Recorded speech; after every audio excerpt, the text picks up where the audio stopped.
Today on 2+U Nevada. And inevitably, there's a gap.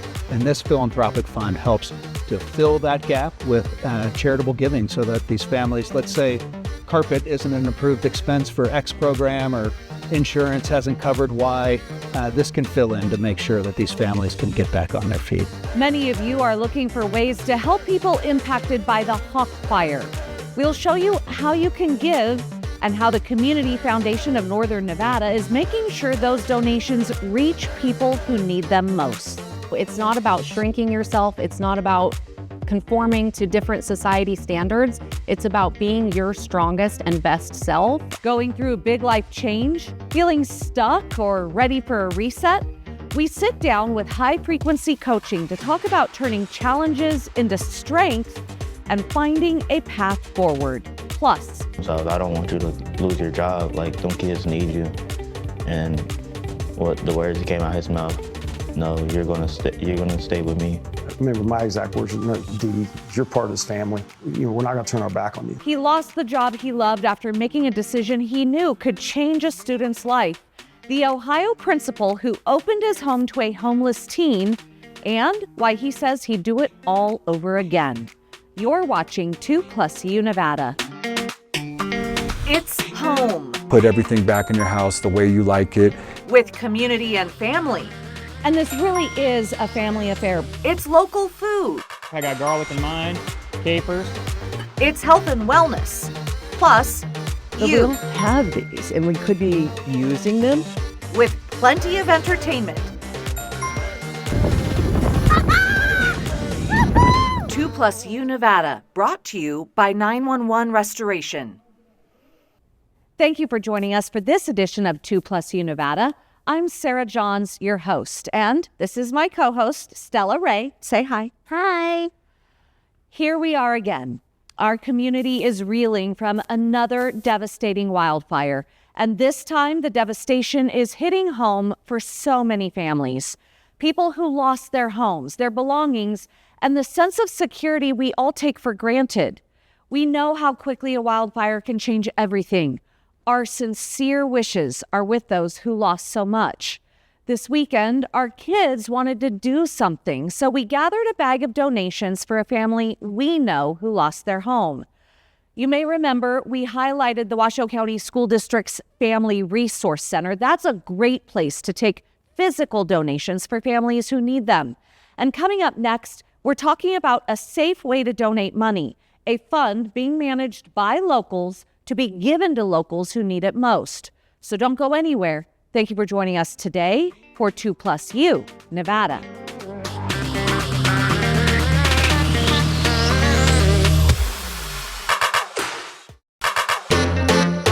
You are watching 2+U Nevada. Joining us this afternoon, President and CEO of the Community Foundation of Northern Nevada, Eaton Dunkelberger. Eaton, thank you so much for joining us this afternoon. Thank you, Sarah. I really appreciate you coming on our show because so many people have reached out wanting to know a legit way to help families affected by the recent wildfires. And the Community Foundation actually set up a fund during the Bug and Stallion fire. And now that we've got this new Hawk fire and we are seeing homes that are getting damaged and destruction, this fund that has been set up is going to help all of the 2026 fire victims? Yes. So we set up the 2026 Wildfire Relief Fund for the Bug and Stallion fires originally, but knowing that there would likely be other fires through this fire season. So folks that are interested can go on to nevadafund.org, which is our website. Right on the top is a big banner that directs you to how to donate to this fund. And the fund is really focused on the long-term recovery of the families impacted by this fire, so we can help them get back on their feet. Potentially they lost houses, maybe they lost livestock fencing, all sorts of things that we wouldn't, or tons of food, tremendous amounts. So really help them stabilize and then get back on their feet. Well, I love that because we also know that everybody is so giving in the initial response, right? And we all want to do something, but it takes time for these families to even identify what their needs are. Yes. It takes time for them to be like, okay, we need carpet. We need a transitional housing until our home gets rebuilt. And throughout all that, these expenses incur. So how do you vet these families? Well, it's really important. We've taken best practice from across the country, and essentially the Red Cross helps vet to make sure those families actually lived in the area that experienced the fire. They're on the scene, they can see the impact. And then they pass those families to Catholic Charities, who has a deep experience with case management. And they help the families figure out what insurance do I have? Maybe I have a GoFundMe. Maybe there's a government program that can help funnel resources or provide point solutions. And inevitably, there's a gap. And this philanthropic fund helps to fill that gap with charitable giving so that these families, let's say carpet isn't an approved expense for X program, or insurance hasn't covered Y, this can fill in to make sure that these families can get back on their feet. That is fantastic. And I thank you so much for setting this fund up. What can people know about donating to this fund? Do they get receipts for charitable giving? You know, how can they know and trust this fund? That's a great point. So we are a 501c3 nonprofit. So donations that are made into the fund can be tax deductible. They go onto our website, nevadafund.org. At the top is a banner, and you can select to either make a credit card donation, a check donation. If you need to, you can call our team and we can help walk you through any of the issues. But I think to the point of trusting us, 300 families across this community trust us to support their philanthropy. We manage $250 million of charitable assets, and you'll notice, like Mayor Sheevy, I think, put us in touch. Yep. Clara Andriola, our Washoe County Commissioner, is going to be speaking about this fund at the press conference later this afternoon. So, we are here to legitimately support the community and really vet that these dollars are going to be used in the highest need, which I think is important. Well, Eaton, I thank you so much. And I thank you for setting this up, because I know that there are times when there is a crisis in our community and people want to help but don't know how. And this is proof positive that the Truckee Meadows shows up for one another. Thank you for quickly setting this fund up for all of the fire victims, not just Hawk Fire, but again, Bug Stallion and any other future fires in 2026 as well. Yes. So we appreciate you for doing that. And please tell people a little bit, you kind of touched on it, but the Community Foundation of Northern Nevada has an established history of philanthropy in our community. Yes, we've been working in this community nearly 30 years. Last year, we donated over $22 million into the community. These dollars stay local predominantly, so we also gave almost $1.5 million of scholarships to local Nevadan students. So we are here in the community. We have a phenomenal board that's all made up of local professionals in our community. So we are here to help. And one thing I should have mentioned in the last question, there is a $50,000 matching fund that was sent in by the Greg Nelson Trust. So folks that are interested in expanding the impact of their dollars, I imagine that might be expended today even with donations coming in, but that's a really neat opportunity to leverage your own impact for these victims, unfortunately, of this fire. Well, and that's just fantastic to hear. That is fantastic. Again, showing that Northern Nevada shows up for Northern Nevada. But also, this is a phenomenal fund for those of you who have family members reaching out. My mom called me today saying, what can I do? My cousin out in Boston, and you were receiving those calls as well. Yeah, about 5 p.m., something must have happened on the East Coast, because all of a sudden, folks that I knew across the country were saying, are you safe? Are you okay? So that's great. To the extent that they're interested in making a difference, we would love to help collect their donations and help make sure they go to the highest need families in ways that will really make an impact. Eaton, thank you so much for joining us this afternoon and making people feel safe to donate. Sarah, thank you, and thanks for spreading the word. We really appreciate it. Absolutely. You are watching 2+U Nevada.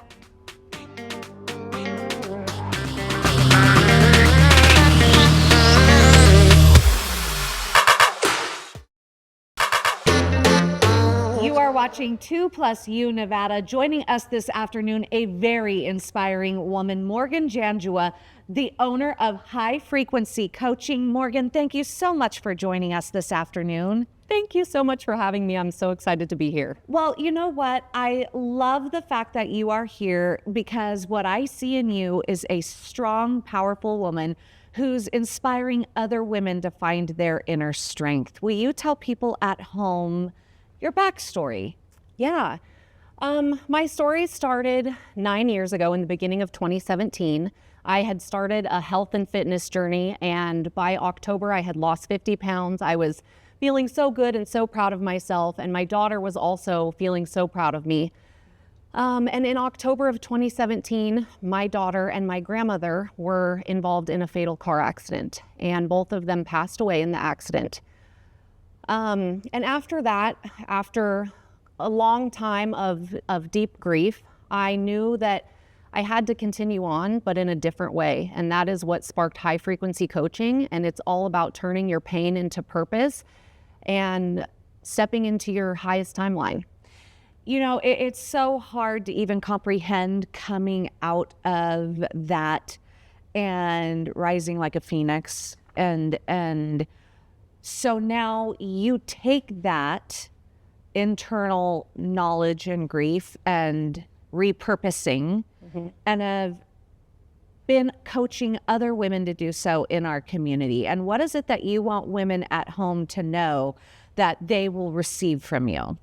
So I'm starting a movement, and the movement is all about becoming stronger, building a body that will carry you through the life that you're manifesting.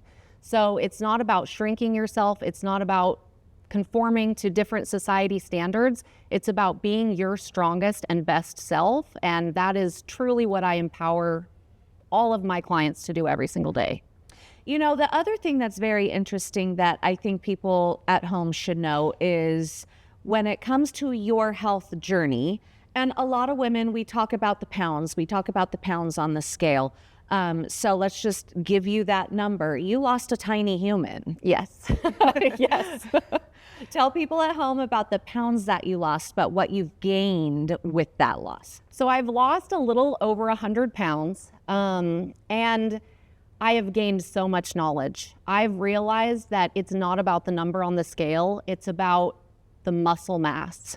You know, that's what gives you longevity in life. And when I'm, loading my luggage into the overhead bin, or I'm carrying in the jugs of water, or, those are the things that I'm training for. And that's really the realization that I've had, is that I want to be strong and I want to be capable. 100%.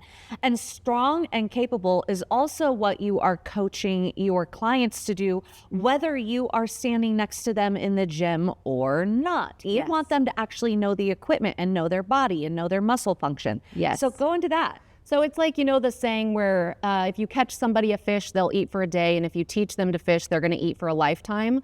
Having a trainer, it's an investment. And a lot of times, it's not something that it's a lifelong journey, but fitness is a lifelong journey. So I'm essentially teaching you how to fish. I want you to feel comfortable going into the gym. I want you to feel confident. Hey, I know the workout that I'm going to do. I know the muscles that I'm working, and I feel confident to go into any gym setting and execute. No problem. And execute correctly. Yes, because I have a saying, form over everything. So for folks at home who are watching this and they've been afraid to go into the gym, or even afraid to just have a self-transformation, what would you tell them? I would tell them, you don't have to see the whole staircase, but you can take the first step. And I am offering a class every Sunday in the month of September. This is at Girl Power Gym. That's where I train at. It's a women's only gym, so you can feel very comfortable there. And these Sunday Fun Day classes, they start at 11:11 a.m. And it's all about learning your body, feeling confident, and being able to create a workout plan that you feel comfortable doing. Well, you are just so inspiring. For people to learn more about High Frequency, where do they go? How do they get in touch with you? So my website is www.highfrequencycoaching.net.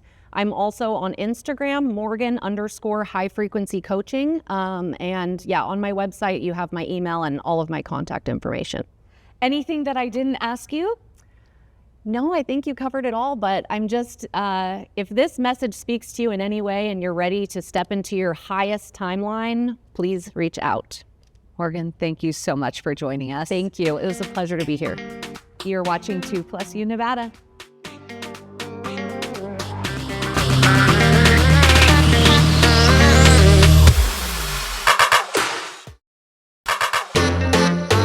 You are watching 2+U Nevada. Joining us this afternoon, I'm very excited to have Marika Olson, the owner of SignPro of Carson City, joining us this afternoon. Marika, thank you so much for being here. Thank you for inviting me. I am so excited to have you here. First and foremost, a female-owned business I'm all for. Woot woot. And then with SignPro, you have some really cool offerings for folks at home. Yes. So you do wraps, not you do wraps like what we see on this toy car. So explain to me what a wrap is and who might use it on a vehicle. So a wrap is an adhesive, like a large sticker that would go over a vehicle. For the toy car, it's a color change vinyl. So this is a purple, gold, pretty much. It's so cool because depending on what angle you're looking at, and this could be on a real vehicle, but what's so cool about this is that you see different colors based on the different angles of light. And this you do on vehicles in our community. Yes, if somebody wants a color shifting vehicle, come to me. That is so neat. Now, aside from wraps, you also do signs. I mean, that's in your name, SignPro. So you do signs. Talk to me about what types of signs you can do and what solutions you offer. Absolutely. We do all sorts of signs, all the way from lighted sign faces. We do real estate. So we also provide the frames for real estate signs. We also provide retractable signage banners. That is great for event promotional needs. Those are great. I used those a lot in my last job. And so with that, there are all different types of signs out there. My husband's in real estate. I got to tell you, like those signs and the requirements that are required of real estate signs in different communities, that's a big deal. And also matching logos and colors. So let's say that somebody has a business out there and they don't yet have an official logo or color. Can they come to you and say, this is a color that I like? Yes. And this is a look that I like? Go into the process of building what the sign could look like. Yes. If a customer has a theme they want to do, we have 56 years of graphic design experience between the original owner and myself. So we're happy to provide any graphic design needs, logos, and we would be able to provide you mock-ups of what that would look like on your building, signage, or your website. And then what is the typical turnaround? So if somebody needs a pop-up banner, let's say for a particular event, how much lead time do you need? And then if it's a business that needs a business sign, like you said, with a monument that has the lighting behind it, what's that time frame look like? Soon as we get provided artwork or until we get an artwork that is approved, it would take about 3 to 4 business days for us to come up with a sign. We also offer installation. Now, when you're saying 3 to 4 business days, are you talking about the pop-up sign or are you talking about the monument like lighted sign? Any of it. So if it's a retractable banner or a lighted sign face, it would take 3 to 4 days to get the materials cut, applied, and installed. That's fascinating. What kind of materials can you print on? We have a lot. We have corrugated plastic, aluminum, PVC, metal, wood. And quite frankly, just because we know what the climate can be like here in northern Nevada, what's the most durable? The aluminum composite would be the most durable. Yeah. It is a plastic core with 2 aluminum sheets sandwiching each other. Oh, wow. All right. Yes. All right. And then one thing that I thought was super cool, because I was asking you, I said, what is die knock vinyl? And you were explaining that you have the ability well, just explain what Dynoc vinyl is. So Dynoc is a product which mimics wood, marble, granite, leather, you name it. So if you want your wall that's wood to look granite, we can do that for you. And you've actually done this, or you can do it on dining room tables. You can do it on a wall. I was mentioning like a dining room. You could have a leather wall. That is correct. That's so crazy. And then with that, would you put any words on it, or it's just the vinyl solution? If you wanted to add words to it, we could apply words to it. Marika, you also have a networking event that's coming up in September. Yes. So I'm going to be hosting a networking event for the local business owners that are looking for opportunities to meet other business owners with the opportunity to get referrals and just to make connections. It's going to be September 17th, a Thursday, 4 to 7:30. We'll have live music, a bar, and entertainment. If anybody wants to come by, that'd be great. SignPro of Carson City has been around for decades. You are the owner of SignPro now, and you have a ton of experience. So where can people go to get more information about SignPro solutions? We have a website they can go to get more information on our products and services, or they can give me a call directly and I can go over it with them on the phone or email us. And then the costs of these signs, is it based on per inch, per foot? How's that work? It is by square foot. It's by square foot, yes. And it just ranges based on what solution you're using? Yes, it depends on the material, the substrate, if we're going to be using vinyl, what kind of vinyl, and all depends on square footage of each. Okay, and what's your website? SignProCC.com. And your phone number? 775-887-8817. Marika, thank you so much for joining us this afternoon. Of course, thank you for having me. You're watching 2+U Nevada.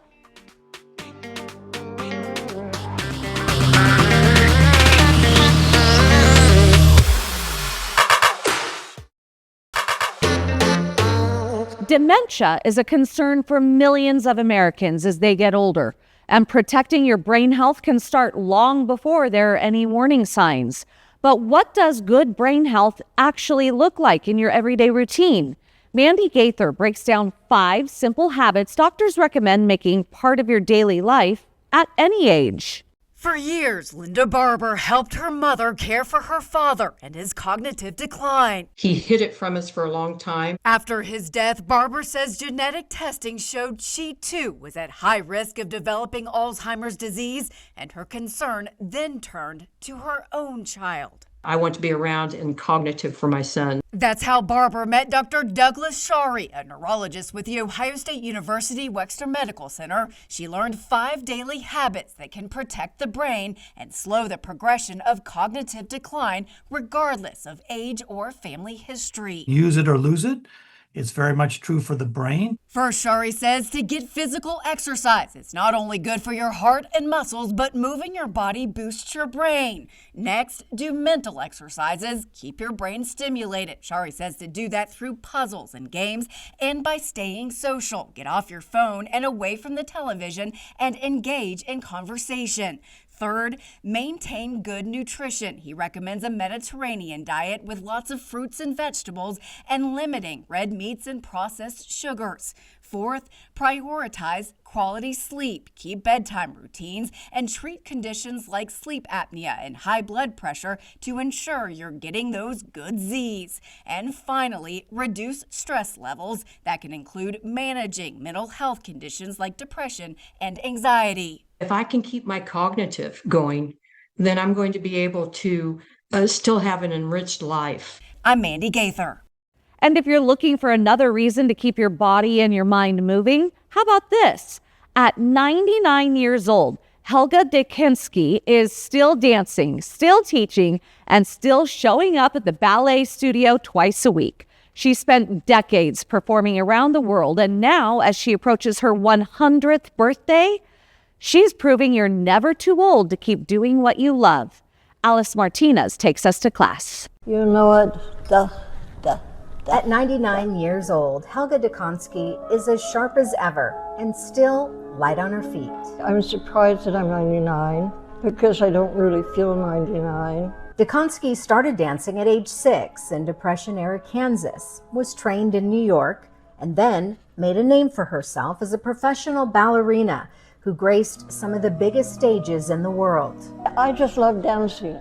It's what I really like to do. She gave up touring to become a wife, a mother of 4, and eventually a grandmother of 6, but somehow always found her way back to her first love. Well, I have to put it this way. I was kind of reliving my dancing days, you know. Dukonski makes her way to the Pasadena Dance Theater twice a week to teach ballet to dancers of all skill levels. And she's very creative. All of her combinations and choreography is always new and fresh. So we all try to keep up with her, and sometimes it's hard to keep up with 99-year-old even at 30 or 40 or 50. Up, sharp, sharp. Dukonski's family says a bout with pneumonia that landed her in the hospital has slowed her down. But as she gets ready to turn 100 in December, Dukonski says she's got no plans to hang up her ballet shoes just yet. Oh, I look forward to living as long as possible and being able to make life worth it. In Pasadena, Elise Martinez, CBS LA. Swiping left, swiping right, maybe Gen Z is finally ready to swipe it all away. A Bay Area startup is using artificial intelligence to play matchmaker, connecting college students based on what they're looking for, then planning the date for them. No endless scrolling, no awkward messaging, just show up and see what happens. Ite Hod crashed one of those first dates to find out if AI really can play Cupid. They say AI is coming for everyone's jobs. Apparently, that includes Cupid. You know, at first I'm obviously a little bit nervous. You never know how the person might perceive you. But at the same time, like, I'm a bit excited. For Owen Krause, a 22-year-old interning in San Francisco, the age-old search for connection has taken a high-tech turn. The swiping thing is kind of a problem. Like, I read a statistic where it's like guys are like 10 times more likely to swipe than girls. So it kind of feels like you're in a race or competition. Enter Ditto, a new Bay Area startup for college students that eliminates swiping altogether. You chat with an AI concierge about what you're looking for, and Ditto handles the rest. Every Wednesday at 7 p.m., a text arrives with a potential match and a full pre-planned itinerary. All you have to do is show up. Yo. Which is how on Friday evening in Japantown, Owen found himself meeting Angela. Are Gen Zers getting tired of all the swiping, essentially? Yeah, 100%. According to co-founder Alan Wang, more than 160,000 students have already signed up, generating over 80,000 dates. Some of your critics might say that you're taking romance out of love. What do you say to them?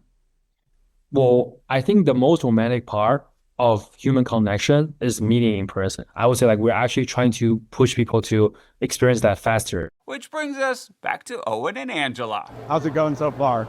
Honestly, better than I expected. She's pretty chill, and I don't know, it's been fun. Before he comes back. Okay. How's it going?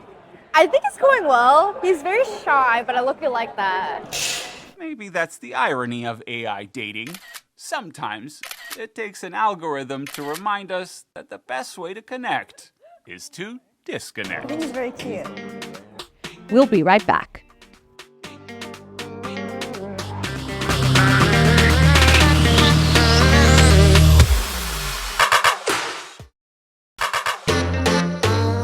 Move over knitting sewing is having a major comeback. Once dismissed as an old-fashioned hobby, needle and thread are suddenly cool again, especially among younger people looking for creativity, sustainability, and even a little escape from the chaos of everyday life. Ite Hod shows us why this centuries-old skill is stitching its way back into style. Walk into the studio in the heart of Alameda, California on any given evening, and you'll find a place bursting at the seams. Sewing machines humming, scissors snipping, patterns being traced across the table. What's happening here feels less like a hobby and more like a revolution. Grandmas used to make their clothing like it was nothing. As it turns out, it's something. 9 months ago, Christine Williams had never even touched a sewing machine. Today, she's making her own pair of pants. I'm really not thinking much at all when I'm sewing. It's like the only time during my day I'm not thinking. Williams already designed a jacket and a top all from scratch, and all with zero waste. A sustainable design method where patterns are planned so precisely, every inch of fabric ends up in the garment. And she's not the only one threading that needle. We have added more classes. Christine Noble is the lead instructor at the sewing room, where enrollment has jumped 40% in the last year as more and more people put the pedal to the metal. It's been really refreshing to see so much increased interest in sewing, especially in young people. It's all part of a much bigger pattern. For a growing number of people, sewing is suddenly back in vogue. Still, it may not be for everyone. All right, so go ahead and bring up your presser foot lever. My attempt may have had her in stitches. As for Williams, It feels like I'm wearing my dream wardrobe, because I am. an ancient skill that now seems tailor-made for our time. Print it up here. Itai Had, CBS News, Alameda, California. And then we're going to... If you think sewing is a creative outlet, wait until you see this. A 500-pound barrel of cheddar is being transformed into a work of art, celebrating Tennessee's history and America's 250th birthday. And the woman behind it has spent 30 years turning cheese into sculptures everywhere from the Super Bowl to the Grammys. Forrest Sanders introduces us to the woman who proudly calls herself the Cheese Lady. Listen, the Wilson County, Tennessee State Fair's got all sorts of things commanding attention. But Sarah Kaufman's up to something in the Made in Tennessee building that people really This is amazing. can't believe. Well, they don't know what to expect. Sarah's sculpting, but what is it? Well, people say you are what you eat, and Sarah is the Cheese Lady. Can I use that? You can use that. That's a freebie. Carving this beautiful 500-pound barrel of cheese from Bongards. I bring crackers and apples, and I always have a snack because I have the cheese. I'll never be a starving artist. I'm from Ireland. You ever see anything like this? No, we don't have this back home. How long did it take you to do that? This is yesterday, and now it's today. He'll bark. That dog will hunt. So, how did Sarah find out she can do this? I hail from Wisconsin, born and raised, native cheesehead. Yeah, Sarah worked in advertising for dairy farmers of Wisconsin. Doing some work for them, she discovered the talent. I've been carving cheese for about 30 years. I just do it. I was born this way. I can't help it. Now Sarah does her sculptures everywhere. Just recently carved at the Grammys. I carve at the Kentucky Derby, the NFL, the Super Bowl. It was at this fair last year she sculpted Cheese Dolly. I take cheese and make putty. I add food coloring, and I inlay it into the sculpture. Of course, people have questions. What particular cheese do you like to use? Well, I use a lot of cheddar. And yes, let's get this out of the way. She gets asked that question. Who cut the cheese? And I go, I cut the cheese professionally. I cut the cheese all the time. I get paid to cut the cheese. Oh. In coming to the fair this year, Sarah had to come up with a piece to sculpt that would be right to celebrate America 250. So, 6 days after the first time I met Sarah, I went back to see her again and see just how much she'd sculpted in those days. Saluting the 250th birthday of America, combining all that beautiful heritage, that Tennessee pride, the frontiersman. What is a man without his blue tick coon hound? The long rifle, making sure that's an 1812 era. Cheese is her job. Cheese is her art. I know you love cheese. You can't have it, though. And cheese really is Sarah's chance to meet so many people. I'm FaceTiming my daughter right now, so she's here with me. There's so much cheese in so little time. You know, it really is good to be the Cheese Lady. I'm Forrest Sanders. Cheese! News Channel 5. We'll be right back.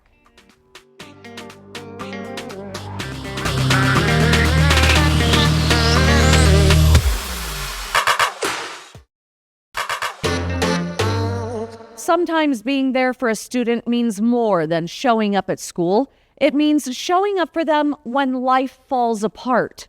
A high school principal in Ohio lost the job he loved after refusing to turn his back on a homeless teenager who had nowhere to go. Instead, he and his wife opened their home and changed a young man's life forever. David Begno has their story.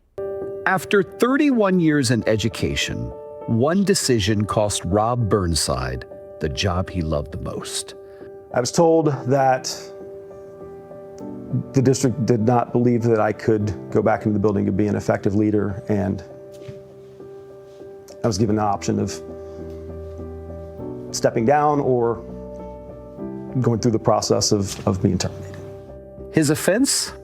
He let a homeless teenager stay in school despite his unenrollment. To understand why, you have to go back years earlier to a hallway and a principal who wore goofy pants on Friday just to get the kids to talk to him. First time I met him is when I seen him in the hallway, and I was like, "What's up, Mr. Burnside?" He just dropped everything, smiled at me, and he was like, "What's up, Dee?" That was Rob, principal of Lakota East High School in Ohio. Lendarius Hayes, also known as Dee Dee, was just another kid who said hi in the hallway. Where were your parents? So my mom, I couldn't live with her because it wasn't really safe to live with her. My dad, he had some issues going on because sometimes it'd be cold in a mobile home, so I'd just be sleeping in the car with the heat on. During Dee Dee's junior year in high school, that private struggle became public. A letter arrived saying that Dee Dee's mom had a new address, and because it was outside of the district, he had to withdraw from that school. Now, most principals would have processed the paperwork and moved on, but Rob started asking questions instead, and he says the district's answer was no. He can't be here. He doesn't have a parent who has an address. Parent resides elsewhere. He needs to go where the parent is. So Rob went home and told his wife, Angel. The first words out of her mouth, well, he can come stay with us if he needs to. It wasn't the first time. Rob and Angel had already adopted 2 children. And with Dee Dee's mother's blessing, they made the offer. We said, God, if this is your will for this young man to be in our home, make it clear. And like 5 minutes later, my phone buzzes, and I look at it, and it's a message from him. "Hey, Mr. Burnside." And I grab it, and I look at my wife and say, "I think we just got our answer." And he's been in our house since then. Dee Dee had a home, but he'd been withdrawn from the school. Rob let him keep going anyway, and it cost him his job. Then I was given a letter putting me on leave. I made the decision that was better for my family. I was telling him, like, I could just go down there to my mom's house. I don't want you to lose your job. Like, them kids need you. And the words that came out of his mouth, "No, you're gonna stay with me." I remember my exact words, "No, Dee Dee, you're part of this family. We're not gonna turn our back on you." And we hugged. Make the pudding that goes. The Burnsides became Dee Dee's legal guardians. Dear Heavenly Father, thank you for this day. Feeling safe now meant looking back at how unsafe he once was. How do you feel when you talk about that? When I think about it now, it's like, I don't know how I'm here. I just don't know. At first, I was in a cold car, barely eating, barely getting to school, just trying to be a good person. And now it's just, I'm eating now, I'm in the house, being a kid.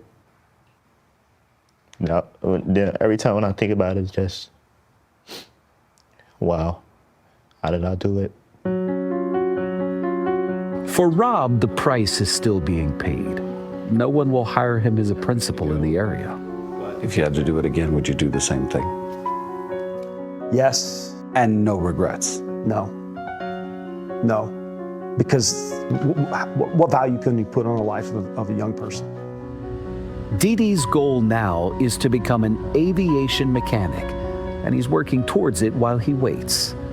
This past May, Dee Dee walked across the stage and graduated from a different high school.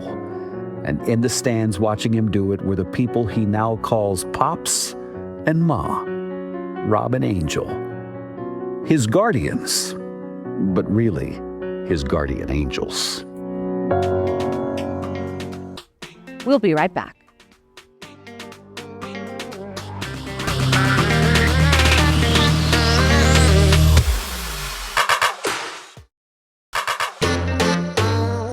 Are you a business or nonprofit and want to be featured on 2+U Nevada? Have a Mom to Mom Monday, a Tried It Tuesday, or even a cute pic you just want to show us? The whole point of 2+U Nevada is the plus you. You can send us your content by visiting our website.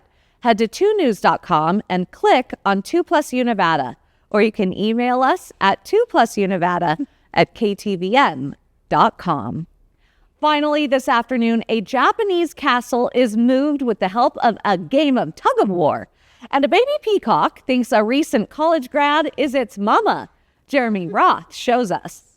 Watch a more than 400-year-old Japanese castle carefully picked up and moved with the help of 1,000 people playing tug-of-war.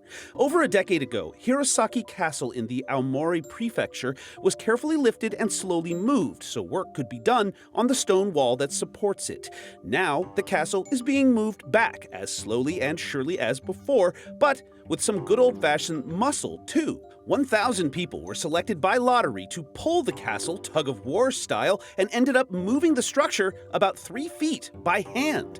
The 400-ton castle will continue its journey home, and Kyoto News reports along the way more lucky people will participate in additional tugging events. Speaking of moving plans, a young pilot had to take an unexpected detour when they landed a small plane in the ocean off Florida's coast. Witnesses captured the sudden splashdown, and WPTV reports the plane's lone occupant, a 23-year-old woman, swam to shore and was uninjured. Crews later removed the aircraft from a boat ramp in Boca Raton. The FAA is now investigating what led to the water landing. Finally, a North Dakota woman has found herself the unofficial mother to a baby peacock that has reportedly imprinted on her after hatching and now rarely leaves her side, or sometimes her shoulder. Farmer Dale Rust says Teddy was abandoned while still in the egg and was later hatched in an incubator and soon took a shine to recent NDSU grad Morgan Steffen, who was just visiting for the summer. Another egg is soon set to hatch, which will hopefully provide Teddy a new play pal and let Morgan out of the peacock parent trap. I'm Jeremy Roth. Once again, we want to remind you about Smart 911. If you haven't done so, go to smart911.com and make sure that you have signed up for localized reverse 911 calls. This includes evacuations. There is a Wildfire community meeting at Idlewild Park's California building this evening from 7 o'clock to 8 o'clock. This meeting will provide information regarding suppression efforts. Questions will be answered during breakout sessions. You can attend in person or watch the meeting on the Facebook page dedicated to providing community updates. That Facebook page is Wildfire 2026. That's it for this edition of 2+U Nevada. Thank you for joining us this afternoon. We turn things over now to 2 News at 4 and your Fire Watch coverage.